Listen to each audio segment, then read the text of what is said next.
Welcome back. We're live at SUP-X, the Startup Expo, with Stephen Garber. He's the founder and CEO of ThirdLEVEL. Stephen, welcome to the show. Thank you. Really glad to be here. Yeah, I'm excited to have you on the show, but maybe before we dive into ThirdLEVEL, let's get to know you a little bit better and Sure. give us a bit of background, kind of where you grew up, where you went to school, and how you got to ThirdLEVEL.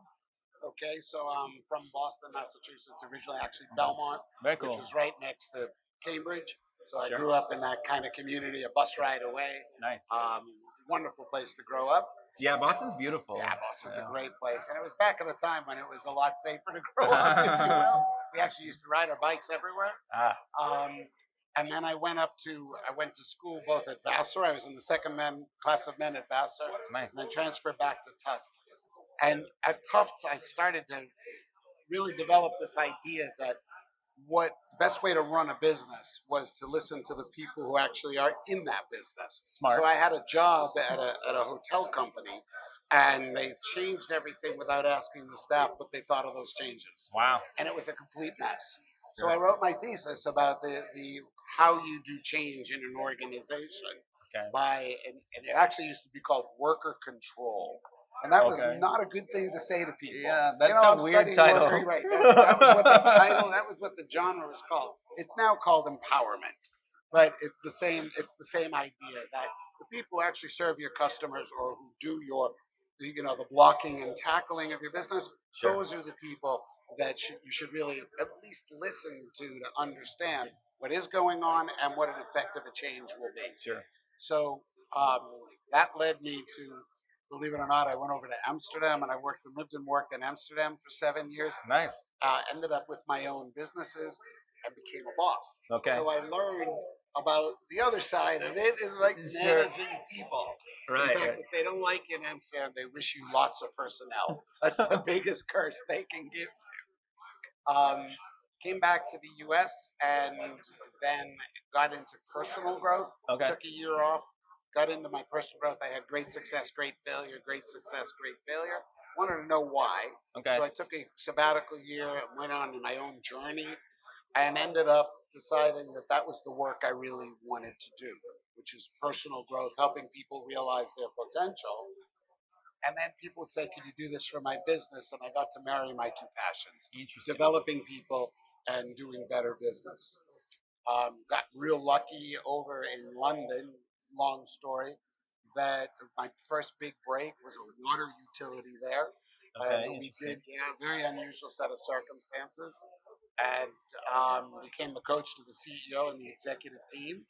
And they had a goal to transform the company from the worst in the UK to the best in the UK in 3 years. Wow. And we did it in 18 months. Very cool. And they did the strategy and the operations. I did the people and the culture. And we've been best friends ever since. Unfortunately, he passed away last year, but I'm godfather to his two daughters, and it was the biggest gift ever because I created my career. Sure. So that's a little bit about me. I'm married very happily. My daughter just gave me my first granddaughter. Very first cool. grandchild. Congrats. That's fun. Thank you. It's totally. They say grandchildren. Yeah. Oh my God, how wonderful! So that's great. It was wonderful. So I want to dive into ThirdLEVEL. What exactly do you guys do? You kind of quickly covered it, but let's dive a little bit deeper into that. So what we are is an organization that supports positive transformation for teams and companies. Okay. So what we do is coach, facilitate, and consult to companies on what's your vision, where do you want to be, what's the culture that you're working with, and what's your part in that culture. So it's really about making a difference to the business, making a difference to the organization, which we believe is team oriented. How do we work together? And that comes from individuals being self-aware, owning their part in what's working and what isn't, and taking responsibility, whatever part that change is. It might be 1% you and 99% others, or 50-50, or the other way around. It doesn't matter. It's if you come at it from the point of view of, I have a part in this, then you can make that change. If they have a part in it or you have a part in it, then you're not taking that responsibility. So we do coaching, we do offshore, offsites, we do regular meetings with teams. But our thought is that in today's world, the more digital the world is, actually, the more relationships matter. Like in-person relationships, or just like because obviously if people are in a different city or country, how do you make sure they have a good relationship? It's a great question. So I do actually believe that if a team is really working together as a team, they they're best served to invest in occasionally actually In physically person, getting okay. together. I don't think anything changes that. So as an Agreed. example, a coaching relationship, I'll say just meet once so that we have this. Then phone, Skype, whatever Yeah, you want to use works. We can do it without it, but it's deeper when you just have that sense of sure. connection. But that's obviously not the way of the world all the time. So, what we talk about is really spending the time in these interactions to learn a little bit more about what makes each other tick. Okay. That's really important. You can't just be transactional. Right. And so, I would do a little research. I'd ask you to do a little research. We do what you've just done with me, tell the story a little bit, get to know what people like, don't like, where they come from. Um, some of their strengths and weaknesses, Sure.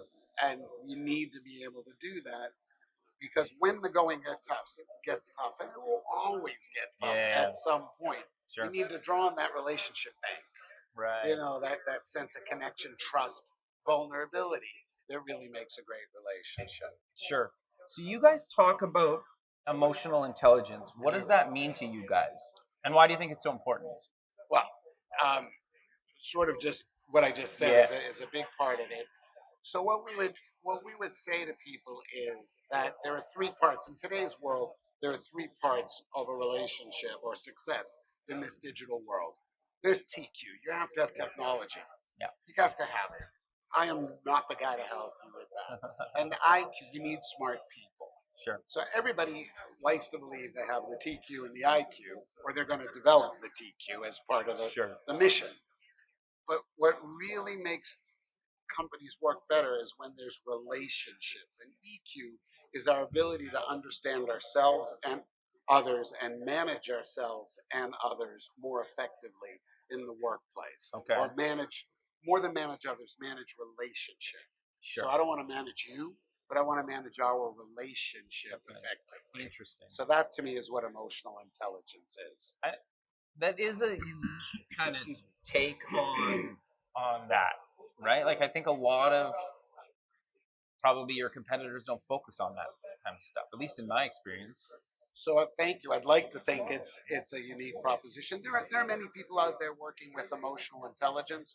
Where we think third level has a unique proposition is on the one hand the understanding of the business. Yeah. So we really focus in. We want to know what your business needs to do, and then team, and then individual, Okay. and all with that emotional intelligence aspect. Interesting. More and more in the digital world, you hear design with empathy.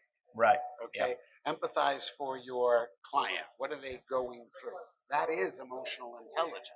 Okay. Understanding what they are experiencing when they are either needing or using your tech. Right. So, Okay. and equally, it's the same. You know, when I got my first, one of my largest clients said, how do we bring EQ to the development of our, it's a very large bank, to our customers' experience Sure. of using our tech?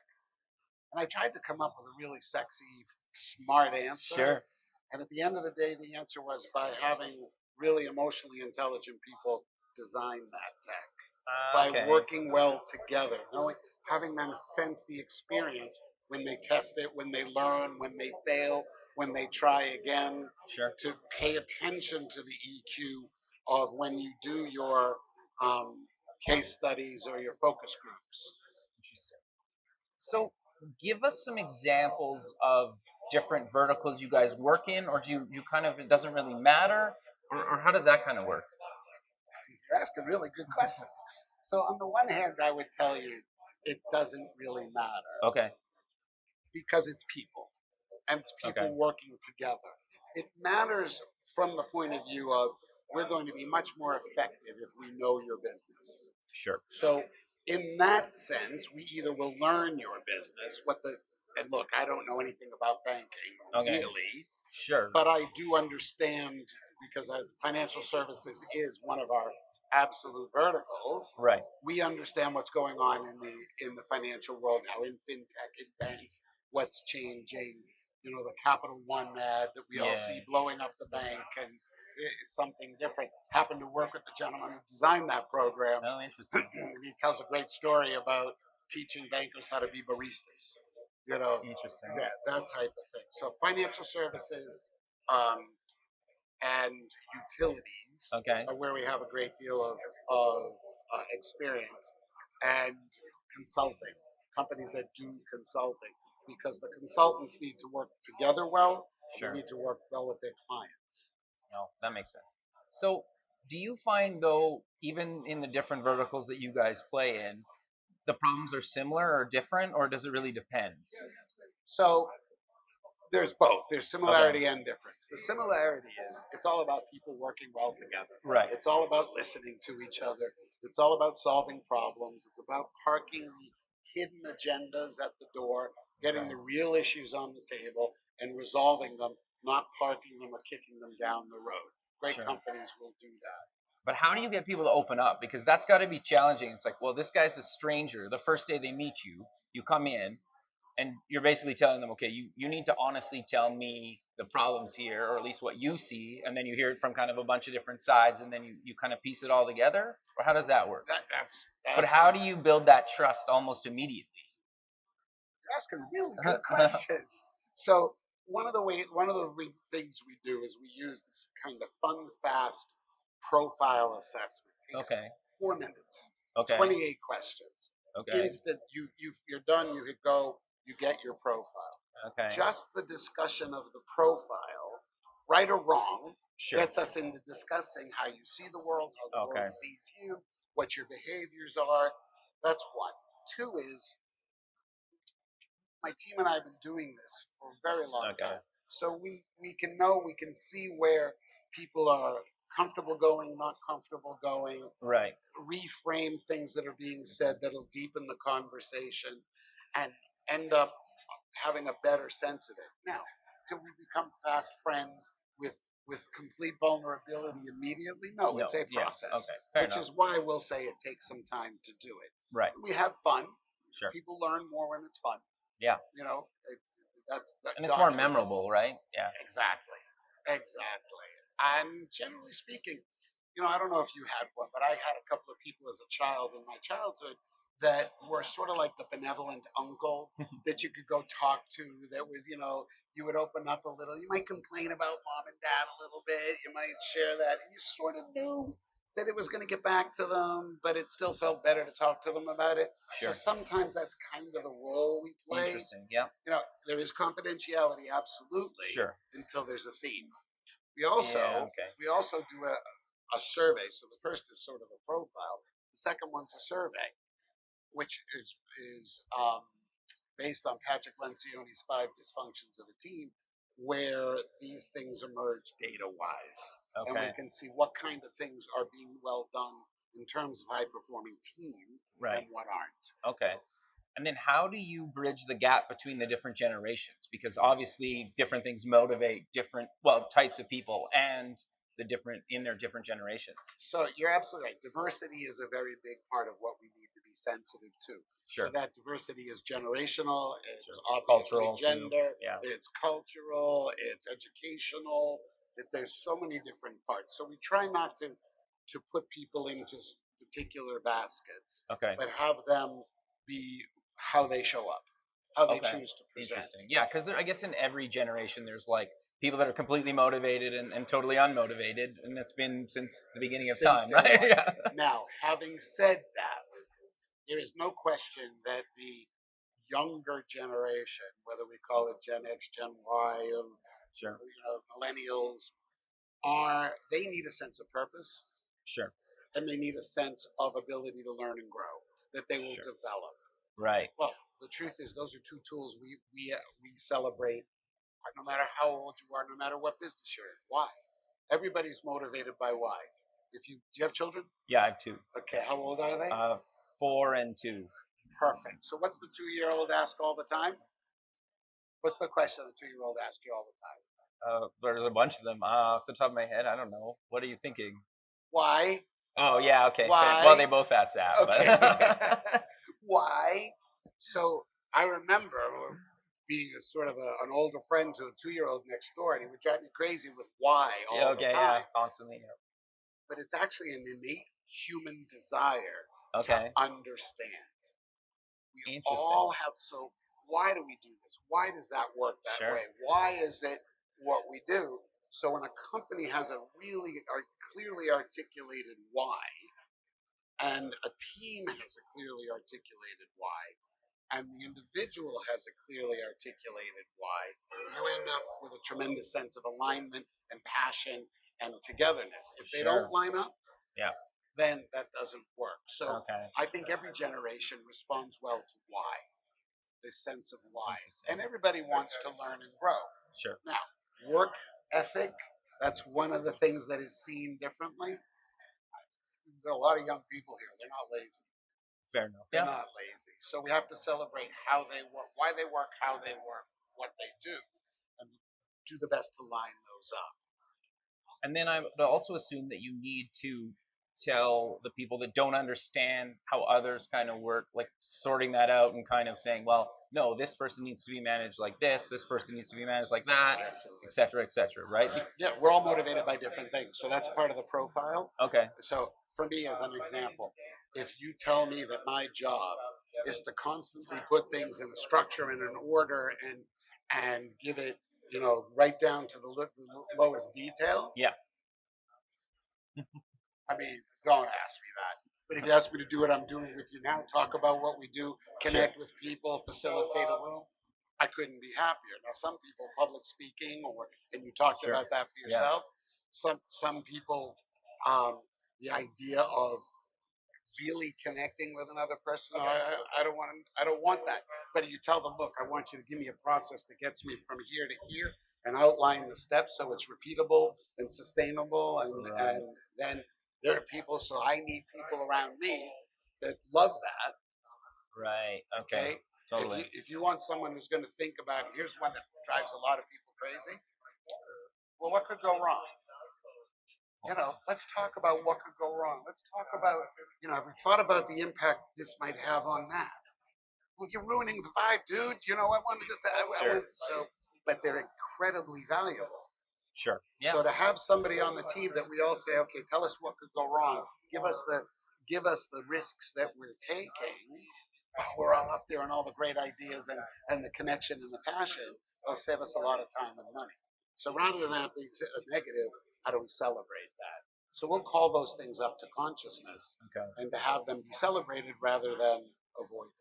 No, that makes sense. And I think it just also brings certain things to the forefront, where I think that sometimes like people don't just think about certain things, right? Just that's not how their brain is. But then you need to mention it and they're like, oh, I never considered that, right? No, that makes total sense. And there are other people who like to, who prefer to participate, quote unquote, participate internally, quietly, reviewing, thinking about it.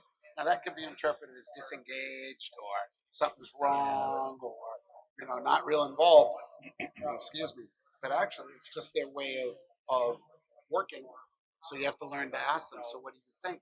They'll almost always tell you. Right. They just won't volunteer. Yeah, okay. So understanding who they are and then trying to say, oh, this person needs me to ask for their opinion instead of just like waiting for them to give it to you. I guess that's a really simple example. But if you figure that out about all the people on your team, or at least your C-suite, then at least they understand, right? Oh, like to engage with that person, I need this, and this from them. Right, and you said C-suite, which is actually our sweet spot in a lot of ways. But really today, it's project management teams. It's the groups that go off into their agile labs or working in their huddles or whatever verbiage you use. But so much today is done by project teams. Right. Let's go off and do that. Those are the places that it's actually a lot of fun now to say, okay, guys, this is your job, and it's going to be a lot of fun and it's exciting. Well, let's be sure we're a high performing team so that we can do this more quickly and more effectively through the teamwork. No, that makes a lot of sense. But we're kind of coming to the end, so let's close with mentioning where people can get more information about you guys. Great. ThirdLEVEL.com, spelled out THIRD, ThirdLEVEL.com. We're very active on LinkedIn as Third Level, as well as Stephen Garbera, all one word with a PH there.